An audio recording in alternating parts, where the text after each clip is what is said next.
فرض نماز کے بعد بلند آواز سے کلمہ پڑھنا، اس میں نے بتایا تھا کہ بلند آواز سے صرف ایک ذکر ثابت ہے بخاری مسلم میں کہ نبی علیہ السلام جب سلام پھیرتے تھے تو اللہ اکبر کی آواز سے، حضرت عبداللہ ابن عباس کہتے ہیں ہم نبی علیہ السلام کی نماز کا مکمل ہونا پہچانتے تھے تکبیر کی بلند آواز سے، اللہ اکبر، بس اتنا بلند آواز سے ذکر ثابت ہے۔ اس کے بعد آہستہ آواز سے 3 دفعہ استغفر اللہ مسلم شریف میں آیا، اور اللہم انت السلام ومنک السلام تبارک یا ذا الجلال والاکرام۔ السلام علیکم ورحمۃ اللہ وبرکاتہ۔ مفتی منیب صاحب کی ویڈیو لیک، نماز کے بعد کلمہ پڑھنا، انجینئر محمد علی مرزا۔ تو علی مرزا نے بتایا کہ نماز کے بعد صرف اللہ اکبر اور اس کے بعد استغفر اللہ 3 بار یہ پڑھنا چاہیے، اور بھی چیزیں بتائی ہیں اس ویڈیو میں جو آپ خود بھی سنیں گے اور دیکھیں گے کہ وہ کیا بتا رہے ہیں اور کیا پڑھنا چاہیے۔ اور کوئی بھی نماز اور یا کوئی چیز بھی اپنے سے زیادہ کوئی چیز بھی ایکسٹرا کرنا وہ اسلام کے خلاف ہے۔ جو آپ اللہ اور اللہ کے رسول نے بتایا ہے اس چیز پر ہی ہمیں عمل کرنا چاہیے، نہ اس سے کمی اور نہ اس سے بڑھ کے کوئی چیز کرنی چاہیے۔ تو اللہ سارے مسلمانوں کو یہ سب چیز کرنے سے بچائے اور جو صحیح راستہ ہے اس پر چلنے کی توفیق عطا فرمائے، آمین ثم آمین۔ میں مسجد گمگول میں نے نماز پڑھائی، 2 صفحے تو تھیں جو مدرک تھے، 8 صفحے وہ ہیں جو مسبوق ہیں، لیکن انہوں نے شروع کر دینا فکر بل جہان، وہ ڈسٹرب ہوں گے نہیں ہوں گے، لیکن مولوی نہیں بتا سکتا آپ کہ بھائی آہستہ پڑھو، کہ وہ کہیں گے لوگ میرا گلا پکڑیں گے، گلا اب تک ہو رہا تھا اب کہاں سے وہ نہیں ہو رہا۔ اس کے نتیجے میں ہم دنیا میں امت سے الگ تھلگ ہیں۔ یا تو آپ یہ کہیں کہ بھئی اس ہمارے خطے کے لیے الگ نبی آیا تھا، اور اگر ہم اس نبی کے امتی ہیں جو عالمی سطح پر اہل سنہ والجماع کا ہم بھی ایک انٹیگرل پارٹ ہیں، تو پھر ہمیں یہ اب اس دور میں یہ چیزیں سوچنی چاہیے کہ ہم ہر جگہ الگ کیوں ہیں۔ یعنی ہماری مسجد یوکے میں ہے تو الگ ہے، امریکہ میں تو الگ۔ دین تو حضور سے ہے نا، صحابہ کرام، تابعین، تبع تابعین، اس وقت یہ چیز کیوں نہیں تھی؟ تو آپ لوگ جو ہیں ہمیں ایک اجتماعی تجدیدی تحریک کی ضرورت ہے کہ تاکہ ہم اس سے نکلیں۔ اس کے لیے جرأت کی ضرورت ہے نا بات کرنے کی کہ بھئی یہ نماز کے بعد جو آپ بلند آواز سے پڑھتے ہیں ذرا اس کو آہستہ بھی کر لیں تو کوئی حرج نہیں ہوگا۔ لیکن اتنی جرأت کون کرے گا؟ اس میں علامہ صاحب 2 طرح کے، ایک تو جیسے حضرت نے فرمایا کہ میں تو کہتا ہوں، میں اس لیے ہر جگہ بیان کرتا ہوں چیزیں کہ کھڑے ہو جاؤ، آپ علماء کھڑے ہو جائیں تو آپ کے مقابلے میں کوئی نہیں ٹھہر سکتا، لیکن علماء جو ہیں وہ ڈگمگا رہے ہیں۔ دیکھیں یوٹیوب پہ میری ایک ویڈیو رکھی ہوئی ہے،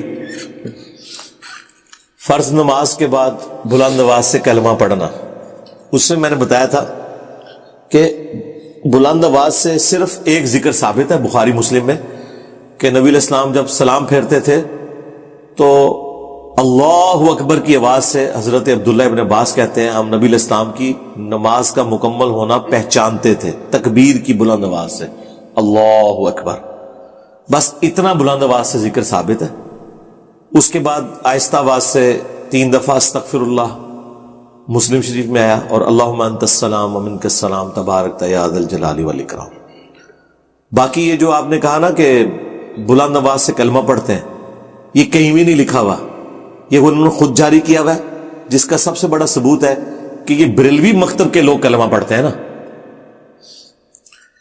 بریلویوں کے پاکستان میں جو بڑے بزرگ ہیں نا، وہ باپا جانی الیاس قادری صاحب، پنجاب میں ان کی مسجدوں میں کلمے پڑھے جا رہے ہیں، لیکن اگر آپ فیضان مدینہ کراچی چلے جائیں نا، جو ان کا مین مرکز ہے، میں وہاں کئی دن رہا بھی ہوں، آپ جا کے پریکٹیکلی چیک کر لیں، وہاں فرض نماز کے بعد کوئی کلمہ نہیں ہوتا, بالکل سلام پھیر کے خاموش بیٹھتے ہیں. اور یہاں دعوت اسلامی کے اپنے مدارس کے اندر کلمہ پڑھا جا رہا ہے, یعنی یہ پنجاب کا کلچر ہے انہوں نے بنایا. اور اس سے بھی بڑھ کے احمد بریلوی صاحب کی جو مسجد بنی ہوئی ہے ان کے مزار کے اوپر بریلی کے اندر, اس میں بھی کلمہ کوئی نہیں ہوتا. اندازہ کریں, یعنی جس فرقے کے امام کی طرف یہ پورا فرقہ منسوب ہے, انہوں نے تو ایسا کوئی کام نہیں کیا ہوا, اور ان لوگوں نے یہاں پہ شروع کیا. اور ایک حیران کن بات, کچھ عرصہ پہلے مفتی منیب الرحمان صاحب کی ایک ویڈیو لیک ہوئی تھی. وہ کسی باہر کے ملک میں کسی بیٹھک میں دوستوں کے پاس بیٹھے ہوئے تھے, تو کیجولی انہوں نے گفتگو کی کہ ہم تو پوری امت کے اندر ایک نمایاں سے نظر آتے ہیں, جیسے ہی نماز ختم ہوتی ہے تو بلند آواز سے لا الہ الا اللہ شروع کر دیتے ہیں. تو سنی کیا صرف پاکستان میں موجود ہے, پوری دنیا میں سنی ہے, کہیں یہ ذکر نہیں ہوتا, اور اس کی وجہ سے جو لوگ لیٹ نماز میں شامل ہوتے ہیں ان کی نماز بھی ڈسٹرب ہو جاتی ہے. یہ خود مفتی منیب الرحمان صاحب نے گفتگو کی, اور وہ ریکارڈ کر کے کسی نے شرافت میں ویڈیو پہ یوٹیوب پہ چڑھا بھی دی.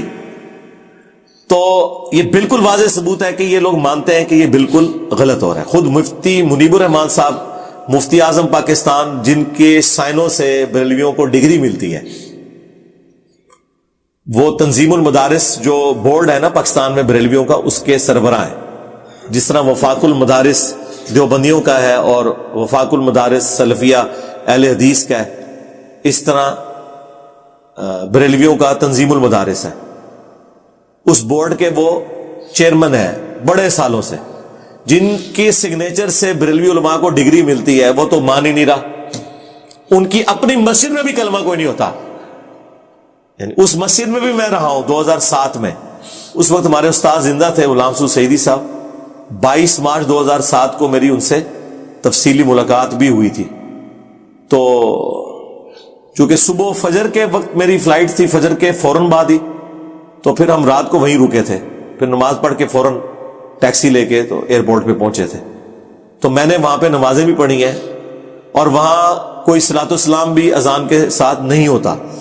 کبھی کبھار نا صرف اپنی بریلویت کو وہ اجاگر کرنے کے لیے کبھی کبھار صلاۃ السلام وہ پڑھ دیتے ہیں, لیکن وہ بھی اذان کے ساتھ جوڑ کے نہیں پڑھتے, اذان کے بعد پڑھتے ہیں. تو بعد میں پڑھنا تو درست ہے, درود شریف صحیح مسلم میں حدیث ہے, جو اذان کا جواب دے اس کے بعد درود شریف پڑھے اور الوسیلہ والی دعا مانگے, تو اللہ تعالیٰ اس کے حق میں میری شفاعت قبول کرے گا. اللہم اجعلنا منہم, اللہم صلی علی محمد وعلی آل محمد.